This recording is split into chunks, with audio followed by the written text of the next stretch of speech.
उदयनिधि मुर्दाबाद, मुर्दाबाद मुर्दाबाद, सनातन विरोधी मुर्दाबाद, मुर्दाबाद मुर्दाबाद, सनातन विरोधी मुर्दाबाद, मुर्दाबाद मुर्दाबाद। हिंदू हित का हनन हुआ तो खून बहेगी सड़कों पर, हिंदू हित का हनन हुआ तो खून बहेगी सड़कों पर। जय श्री राम, जय जय श्री राम, जय श्री राम, जय जय श्री राम। मैं महेश कुमार, विश्व हिंदू परिषद विभाग संपर्क प्रमुख, दरभंगा, मधुबनी, झंझारपुर, बेनीपुर।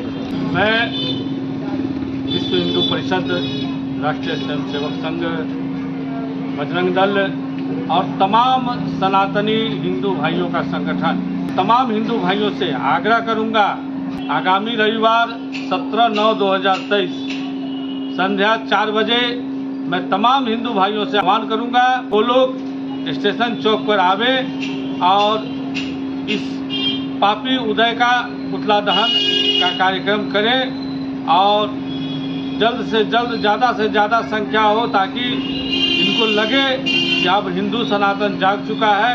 और यह कार्यक्रम सिर्फ मधुबनी में ही नहीं, पूरे देश भर में, हर जिले में, हर चौराहे में होनी चाहिए। नमस्कार, मैं हूं आकाश मिश्रा। आप देख रहे हैं मेरा गांव मेरी धरोहर न्यूज चैनल। इस वक्त हमारी मौजूदगी है मधुबनी जिला में और बता दें उदयनिधि स्टालिन का जो आपत्तिजनक बयान आया था सनातनी हिंदू के विषय में, जिसके विषय में बताया जा रहा है कि युगों युगों से सनातनी हिंदू जो सनातनी धर्म है वो चलता आ रहा है, उसके विषय में इतना आपत्तिजनक टिप्पणी किया था। इस चीज को लेकर आप देख सकते हैं विश्व हिंदू परिषद मधुबनी यहाँ पर जो है आक्रोश में दिख रहा है और ये सभी आक्रोशित है।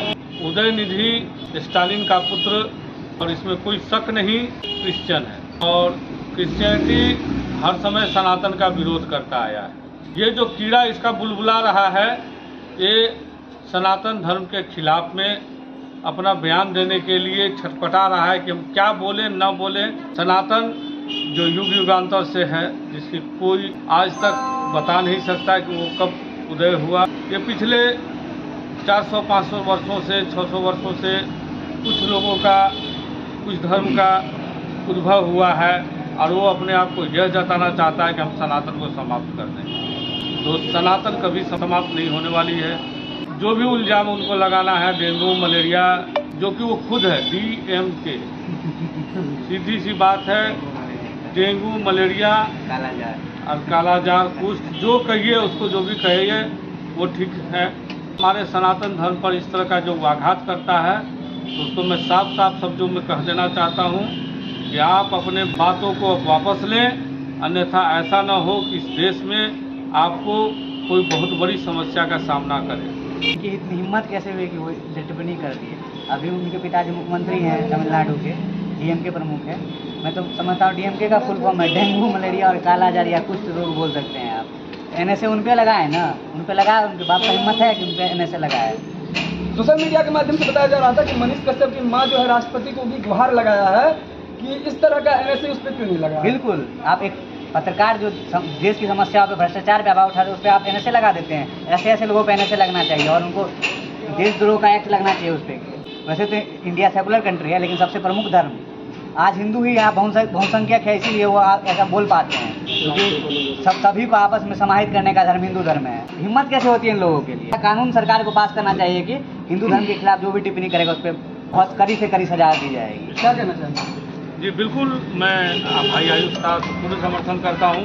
हिंदू धर्म पर कुछ भी बोला जाता है तो कोई बोलने वाला नहीं होता है, कोई उसका जवाब देने वाला नहीं होता है। वहीं आप दूसरे धर्म पर अगर कोई टिप्पणी करते हैं तो सर तुम तन से जुदा होती है। आज हमारी नुपुर बहन, आज तक नुपुर बहन उस बयान के बाद, जो कि वो बयान ऐसा नहीं था जिसके चलते उन पर जो है तो किसी तरह का कोई ये होना चाहिए था, लेकिन आज उनको छुप कर जिंदगी जीना पड़ रहा है। और ये स्टालिन ने अपने बयान को बार बार दोहराकर ये जताना चाह रहा है कि मैंने जो भी कहा है वो सच कहा है। उनके नेता हैं जो अपना बयान दिया है, ये राजा है, उनका बयान और खतरनाक है। सबके खिलाफ हम लोग आग्रह करते हैं कि देश संविधान से चलता है, टिप्पणी करेगा तो आगे अंजाम भुगतने के लिए भी तैयार रहे। एवरी एक्शन है इक्वल एंड अपोजिट रिएक्शन। बीच में कहा गया पेरेंट्स का रिएक्शन टू समाज को, तो आपको रिएक्शन भी देखना पड़ेगा। सत्ता से निकाल के फेंक दिया जाएगा, आपको गली पे रोड पे घसीट के मारा जाएगा। आप मुख्यमंत्री के बेटे तो क्या हो गया, वो हाल कर दिया जाएगा। देश का हिंदू जाग गया ना, तब वो हाल करेगा कि आपको रोड पे दौरा के मारा जाएगा। मेरा नाम आयुष सिंह।